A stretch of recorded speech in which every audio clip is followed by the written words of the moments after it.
Hello everyone, welcome back again to Liverpool Report today.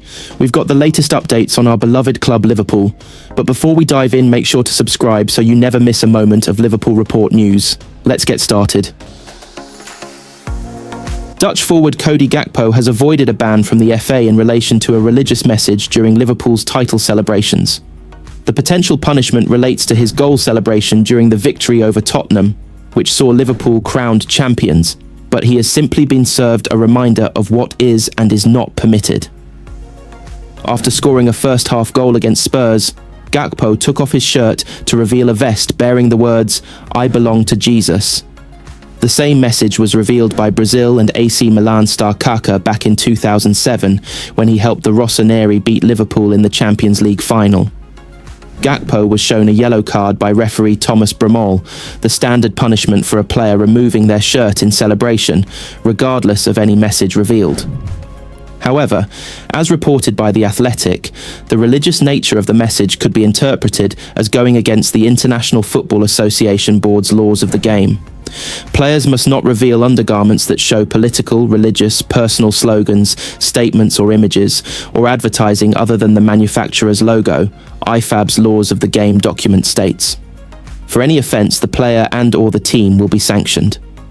Back in December, Crystal Palace captain Marcguehi wore the message "I love Jesus" on his captain's armband during Rainbow Laces Week. He and his club were formally reminded of the laws of the game, but no further punishment was issued, and Liverpool.com reports that the FA has written to Gakpo to remind him of the rules too, also with no further punishment to follow. Gakpo has spoken publicly about his Christian faith in the past. "When I read scripture and study the Bible, it's like a lifestyle," he told GQ in 2024. As a football player, when you're home, you're not done because you have to eat good, sleep good, so you're always busy with that and involved with being a better player. For me, my faith is the same. It's all day, every day. Everywhere you can become a better person, and in my opinion, you can become closer to God through that guidance.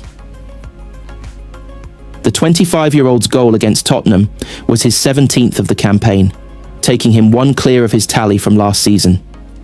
However, it was his first club goal since February, when he netted against the same opponents in the semi-finals of the Carabao Cup.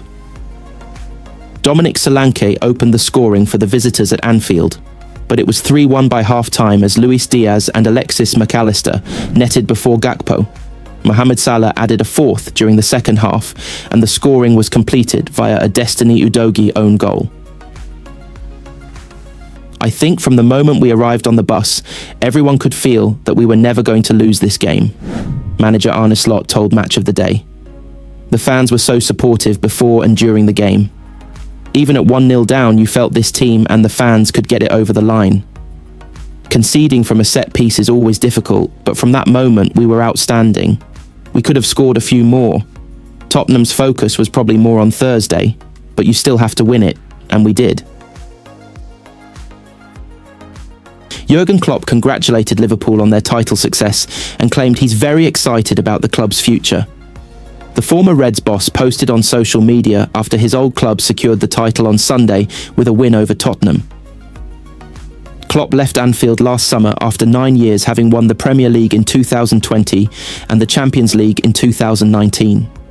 Now Arne Slot has joined him as a Reds legend by claiming the title in his debut campaign.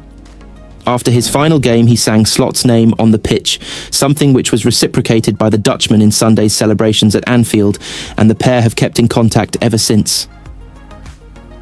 Klopp said, super happy about the present, extremely positive about the future. Congratulations, YNWA, you'll never walk alone. Thank You Love Klopp is back in Liverpool next month to attend the LFC Foundation's Gala Ball as a guest speaker.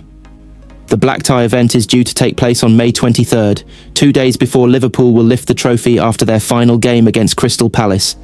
He has yet to confirm he will attend the match, but the fact he's in the city that weekend would make it seem likely.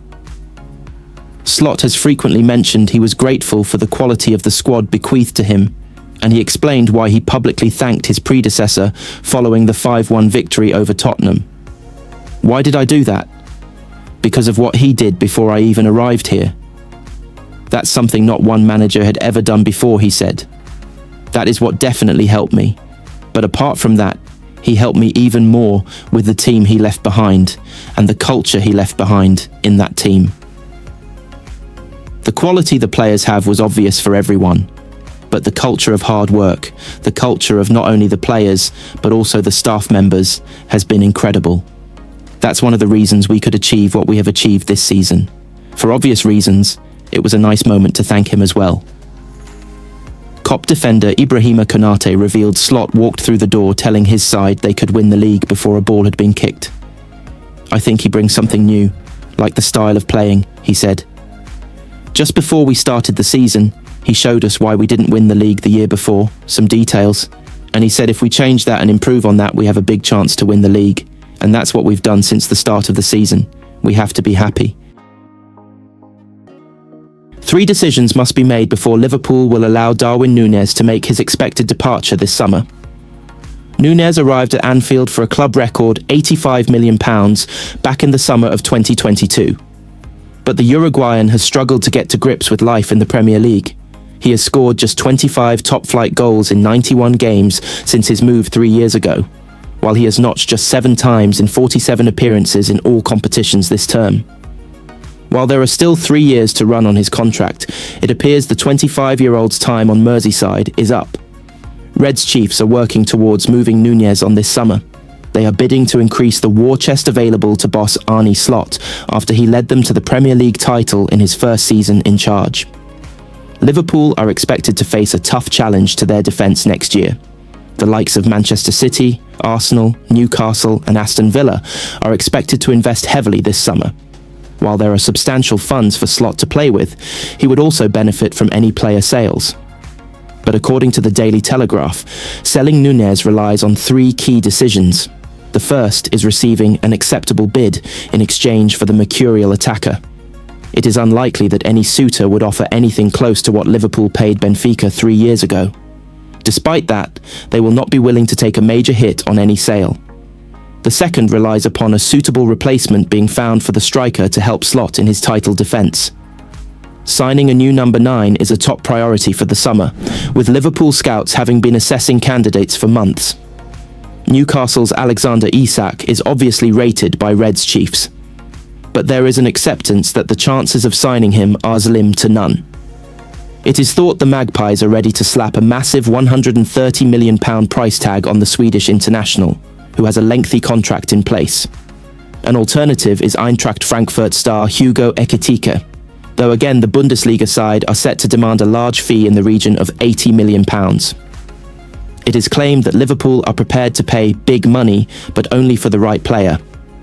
That leads into the final condition, which gravitates around Nunez himself. Liverpool are expected to only sell him if he feels ready to move on and earn more regular game time. With Slot recently dismissing claims he has been ordered to bench the 25-year-old last Friday. Sometimes you should, but sometimes it's better not to believe everything that is written about players. This is completely new to me, and I've said many times that I'm working at a club here, where it's really nice to work. So mainly sporting directors are judged by the players they bring in. For me, it's very important to have a great working environment. I have that with Richard Hughes. The last thing he would do, as I expect working with him for 10 months, is tell me if you play him, it would cost us this much. That he would never do.